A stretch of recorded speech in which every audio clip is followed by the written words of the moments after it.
할렐루야. 네.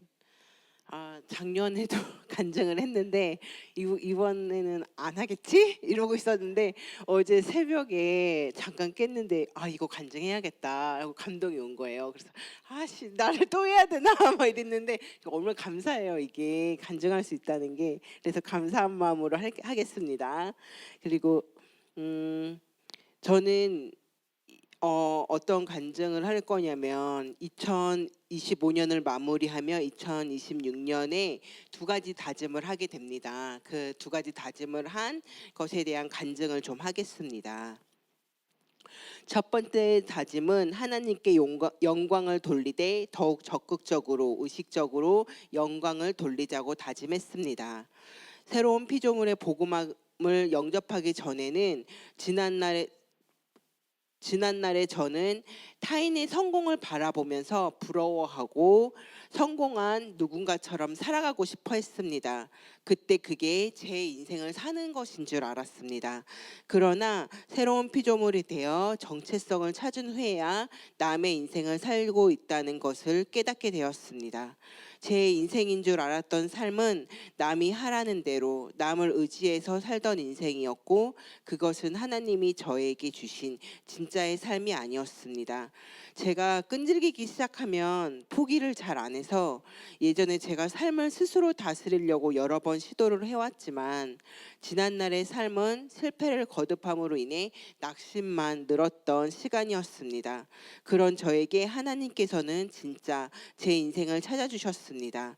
2024년 시흥 복된교회에 와서 새로운 피조물로서 정체성을 알게 되고 목사님의 말씀과 사모님의 양육으로 2025년은 지난 삶의 낙심들과 실패의 아픈 기억들을 청산하는 해였습니다.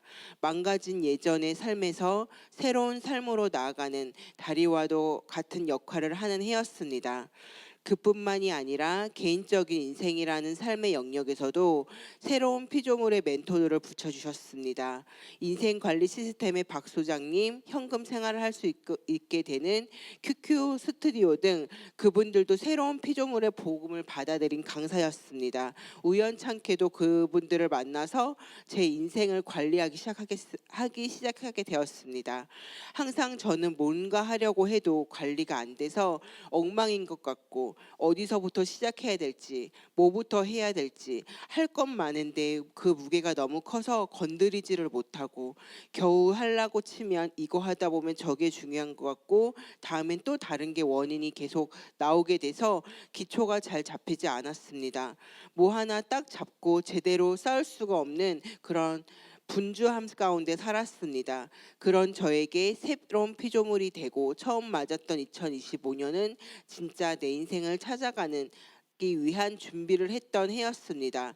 저는 시간이 흐를수록 탁월해짐이 확장되는 것을 느꼈습니다.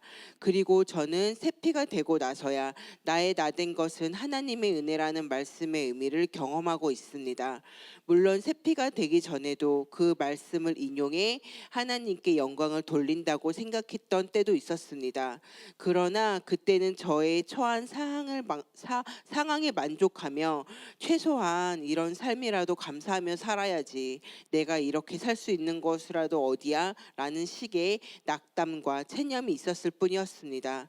그러나 세피가 되고 나서 전 하나님의 은혜 안에 탁월한 삶을 살게 되었고 진정 나의 나된 것은 하나님의 은혜라는 것을 몸소 경험하게 되었습니다.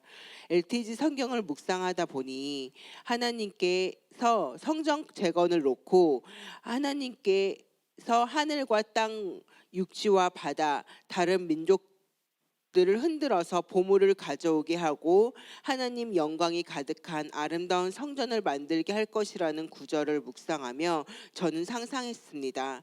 하나님의 영광으로 채워진 제 마음의 성전을요.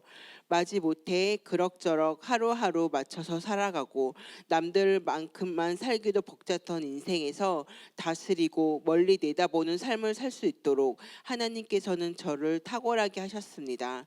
그것이 얼마나 놀랍고 신기하고 감사한 일인지 모릅니다.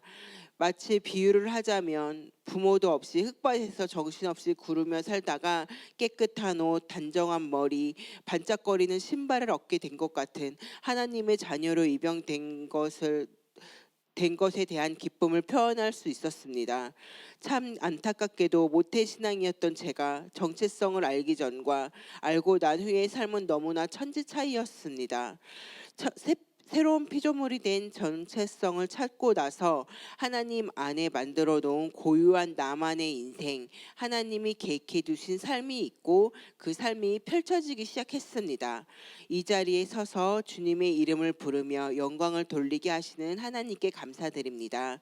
그래서 저는 2026년 하나님의 영광으로 마음의 성전을 장식하는 해로 여기고 하나님께 영광을 돌리되 의식적으로 더 영광을 올려드리겠다고 다짐을 하게 되었습니다. 이렇게 다짐을 하며 준비하는 가운데 찬양 하나가 생각났습니다. 잠깐 부르겠습니다. 영광 영광 하나님께 영광을 영광 영광 하나님께 영광을 주의 이름 높여 다 찬양하라 귀하신 주 나의 하나님 주님께 영광 돌리세. 아멘. 이제 두 번째 다짐은 살아계신 하나님을 바로 알기 위해 말씀에 깊게 머무르기로 했습니다. 사실 이것은 목사님을 통해 계속 제시하셨던 권유하셨던 건데 듣고만 말았습니다. 잘 쉽지가 않더라고요. 머리로는 아는데 한 번 읽고 마음에 감동이 와도 아 그렇지 하고 지나가기가 일쑤였습니다. 그런데 이번에는 2026년에 다짐으로 놓고 이제 지키기로 하였습니다. 제 인생뿐만 아니라 하나님의 이름을 부르면서도 진짜 살아있는 하나님의 존재에 대해 저는 좀 무감각했었던 것 같습니다. 믿음이 없이는 하나님을 기쁘시게 하지 못하나니 하나님께 나아가는 자는 반드시 그가 계신 것과 자기를 찾는 자들에게 상 주시는 이심을 믿어야 할지니라. 데살로니가 전서 5장 16절에서 18절.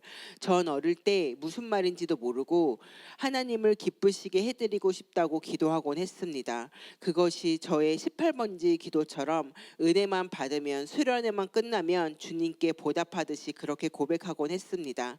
그러나 여러분도 아시다시피 나의 정체성을 모르면 말씀과 현실의 격차가 많습니다. 정말 하나님이 살아계신데 그리고 하나님을 찾는 자는 반드시라고 하셨는데 말씀이 그렇게 하니까 대충 있는 걸로 쳐 그게 아니라 반드시라고 강조하시며 하나님께 나아가는 자는 반드시 그가 계심을 믿고 하나님을 찾는 자들에게는 상 주신대라고 말씀을 묵상하다 보니 내가 진짜 하나님이 계신 걸 모르고 있었구나. 제 믿음의 실제를 대면하게 되었습니다. 하나님이 진짜 계신 걸 안다면 걱정을 싸매고 있지 않을 텐데 두려움이 나를 겁주지 못할 텐데 하고 말이죠. 계속 말씀을 들여다보고 있어야겠다. 계속 말씀을 먹어서 실제하는 하나님, 살아계신 하나님을 바로 알자 다짐하며 2026년 한 말씀을 오래 묵상하는 훈련을 하겠다고 다짐하게 되었습니다. 그리고 하나 더 여러분도 아시다시피 제가 다리를 다쳐서 병원에 입원했었습니다. 모든 환경과 조건이 협력해서 선을 이루는 것을 그 시간을 통해 경험하게 되었습니다. 거기에는 우리 시흥교회 복된 식구들의 기도가 있었던 걸 압니다. 하나님의 섭리 안에서 고난 가운데서도 협력하여 함께 선을 이룬다는 것이 어떤 것인지 이번에 확실히 몸으로 느끼고 경험할 수 있었습니다.